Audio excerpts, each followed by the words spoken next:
जिनकी उत्तम कीर्ति संपूर्ण जगत को पवित्र करने वाली है, उन्हीं जानकी देवी के प्रति उस धोबी ने निंदा युक्त वचन क्यों कहे? इसका रहस्य क्या है? वह धोबी कौन है? मिथिला नाम की महापुरी महाराज जनक राज करते थे। उनका नाम था शीरध्वज।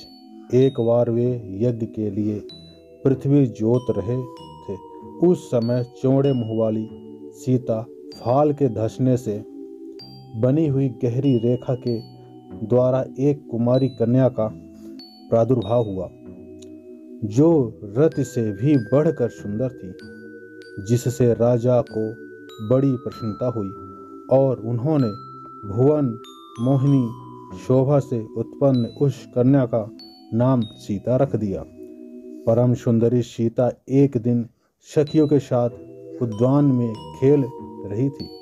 वहां उन्हें शुक पक्षी का एक जोड़ा दिखाई दिया, जो बड़ा मनोरम था। वे दोनों पक्षी एक पर्वत की चोटी पर बैठकर इस प्रकार बोल रहे थे: पृथ्वी पर श्री राम नाम से प्रसिद्ध एक बड़े सुंदर राजा होंगे। उनकी महारानी सीता के नाम से विख्यात होंगी। श्री रामचंद्र जी बड़े बुद्धिमान और बलवान होंगे तथा समस्त राजाओं को अपने वश में रखते हुए सीता के साथ 11,000 वर्षों तक राज करेंगे। धन्य है वे जनक देवी और धन्य है श्री राम, जो एक दूसरे को प्राप्त होकर इस पृथ्वी पर आनंद पूर्वक विहार करेंगे। तोते के उस जोड़े को ऐसी बातें करते देख सीता ने सोचा कि ये दोनों मेरे ही जीवन की मनोहर कथा कह रहे हैं, इन्हें पकड़कर सभी बातें पूछूं। ऐसा विचार कर उन्होंने अपनी सखियों से कहा, यह पक्षियों का जोड़ा बहुत सुंदर है, तुम लोग चुपके से जाकर इन्हें पकड़ लाओ। सखियां उस पर्वत पर गई और दोनों सुंदर पक्षियों को पकड़ लाई। लाकर उन्होंने सीता को अर्पण कर दिया।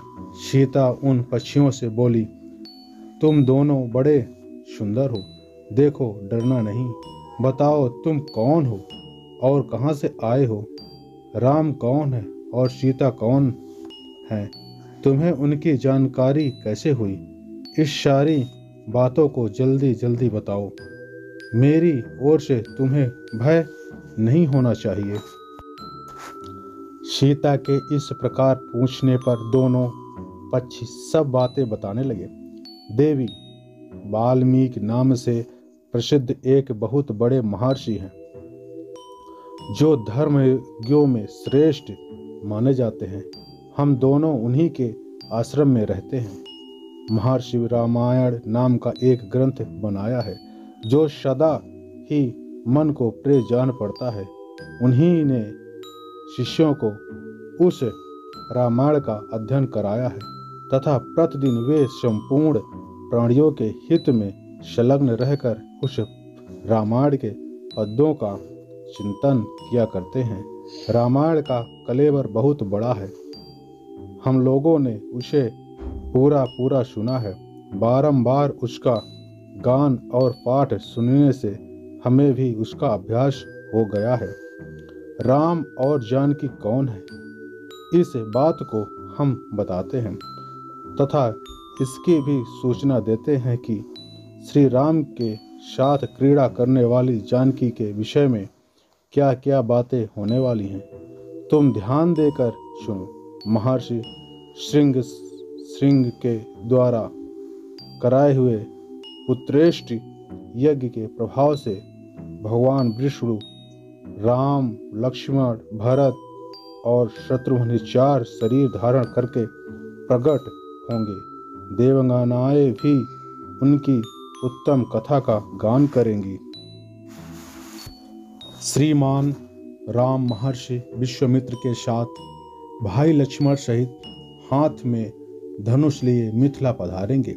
उस समय वहां एक ऐसे धनुष को जिसका धारण करना दूसरों के लिए कठिन है, देखकर वे उसे तोड़ डालेंगे और अत्यंत मनोहर रूप वाली जनक किशोरी सीता को अपनी धर्मपत्नी रूप में ग्रहण करेंगे। फिर उनके साथ श्री रामचंद्र जी अपने विशाल साम्राज्य का पालन करेंगे। ये तथा और भी बहुत सी बातें वहाँ रहते समय हमारे सुनने में आई है। सुंदरी, हमने तुम्हें सब कुछ बता दिया, अब हम जाना चाहते, हमें छोड़ दो।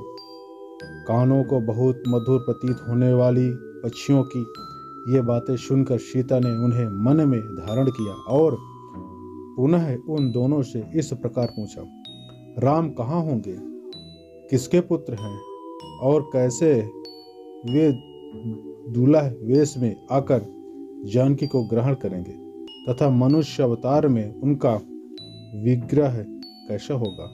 उनके प्रश्न सुनकर सुकी मन ही मन जान गई कि ये ही सीता है।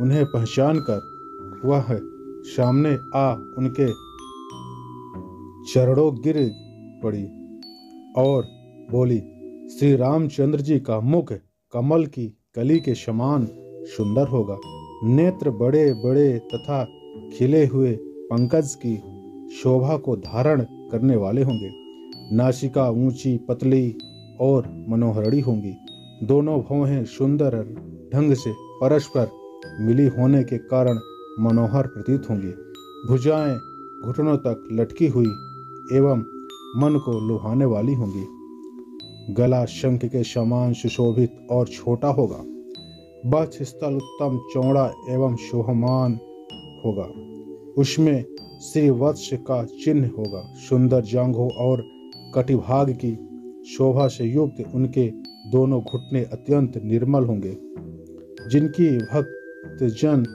आराधना करेंगे।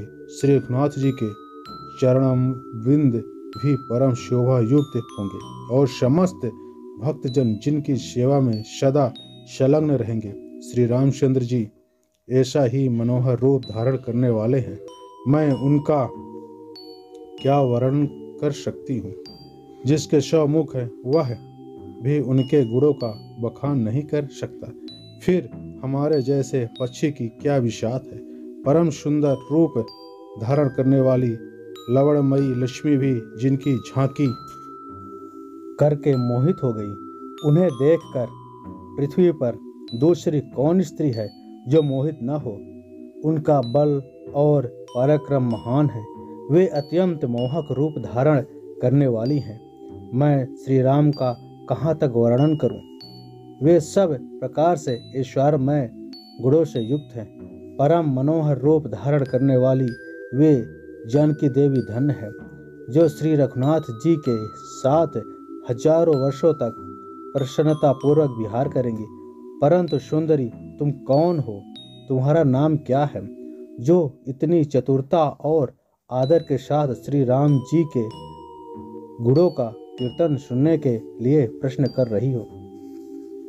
पक्षियों की ये बात सुनकर जनक कुमारी सीता अपने जन्म की ललित एवं मनोहर चर्चा करती हुई बोली, जिसे तुम लोग जानकी कह रहे हो वह जानकी पुत्री मैं ही हूँ। मेरे मन को लुभाने वाले श्री राम जब यहाँ आकर मुझे स्वीकार करेंगे तभी मैं तुम दोनों को छोड़ूंगी, अन्यथा नहीं, क्योंकि तुमने अपने वचनों से मेरे कान में मेरे मन में लोभ उत्पन्न कर दिया है। अब इच्छा अनुसार खेल करते हुए मेरे घर में सुख से रहो और मीठे मीठे पदार्थ भोजन करो। यह सुनकर सुग्गी ने जानकी से कहा, साध्वी, हम वन के पक्षी हैं, पेड़ों पर रहते हैं और सर्वत्र विचरा करते हैं, हमें तुम्हारे घर में सुख नहीं मिलेगा। मैं गर्भवती हूँ, अपने स्थान पर जाकर बच्चे पैदा करूँगी, उसके बाद फिर तुम्हारे यहाँ आ जाऊँगी। उसके ऐसा कहने पर भी सीता ने उसे न छोड़ा। तब उसके पति ने विनीत वाणी में उत्कंठित होकर कहा, सीता, मेरी सुंदरी भार्या को छोड़ दो, इसे क्यों रख रही हो। शोभने यह गर्भवती है, सदा मेरे मन में बसी रहती है। जब यह बच्चों को जन्म दे लेगी तब इसे लेकर फिर तुम्हारे पास आ जाऊंगी। तोते के ऐसा वचन कहने पर जानकी ने कहा, महामते, तुम आराम से जा सकते हो, मगर तुम्हारी यह भार्या मेरा प्रिय करने वाली है। मैं इसे अपने पास बड़े सुख से रखूंगी। यह सुनकर पक्षी दुखी हो गया। उसने करुणा युक्त वाणी से कहा, योगी लोग जो बात कहते हैं वह सत्य ही कहते हैं। किसी से कुछ न कहे, मौन होकर रहे, नहीं तो उन्मत्त प्राणी अपने वचन रूपी दोष के कारण ही बंधन में पड़ता है।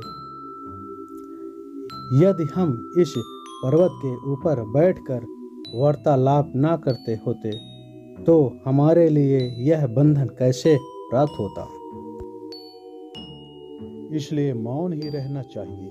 इतना कहकर पक्षी पुनः बोला, सुंदरी, मैं अपने इस भार्या के बिना जीवित नहीं रह सकता, इसलिए इसे छोड़ दो। सीता, तुम बड़ी अच्छी हो, मेरी प्रार्थना मान लो। इस तरह नाना प्रकार की बातें कहकर उसने समझाया, किंतु सीता ने उसकी पत्नी को नहीं छोड़ा। तब उसकी भार्या ने क्रोध और दुख से आकुल होकर जानकी को शाप दिया, अरे, जिस प्रकार तू मुझे इस समय अपने पति से विलग कर रही है, वैसे ही तुझे स्वयं भी गर्भवती की अवस्था में श्री राम से अलग होना पड़ेगा। यूँ कहकर पति वियोग के शोक से उसके प्राण निकल गए। उसने श्री रामचंद्र जी का स्मरण तथा पुनः पुनः राम नाम को उच्चारण करते हुए प्राण त्याग किया था। इसलिए उसे ले जाने के लिए एक सुंदर विमान आया और वह पक्षिणी उस पर बैठकर भगवान के धाम को चली गई। भार्या की मृत्यु हो जाने पर पक्षी शोक से आतुर होकर बोला, मनुष्यों से भरी हुई श्री राम की नगरी अयोध्या में जन्म लूंगा तथा मेरे ही वाक्य से उद्वेग में पकड़कर इसे पति के वियोग का भारी दुख उठाना पड़ेगा। यह सुनकर वह चला गया। क्रोध और सीता का अपमान करने के कारण उसका धोबी का योनियों में जन्म हुआ। जो बड़े लोगों की बुराई करते हुए क्रोधपूर्वक अपने प्राणों का परित्याग करता है, वह द्विजों में श्रेष्ठ ही क्यों न हो, मरने के बाद नीच योनियों में उत्पन्न होता है। यही बात उस तोते के लिए भी हुई। वह धोबी के कथन से ही सीता जी निंदित हुई और उन्हें पति से विमुक्त होना पड़ा। धोबी के रूप में उत्पन्न हुए उस तोते का शाप ही सीता का पति से विछोह करने में कारण हुआ और इसी से वे वन में गई। विप्रवर, विदेह नंदिनी सीता के संबंध में तुमने जो बात पूछी थी वह कह दी। अब फिर आगे का वृत्तांत कहूँगा। इस वीडियो को और आगे देखने के लिए लाइक और सब्सक्राइब करें। और यह वीडियो और यह जो भी आपको बताया गया है, ये पद्म पुराण से लिया गया है। पृष्ठ नंबर 532 में ये लिखा हुआ है, आप देख सकते हैं।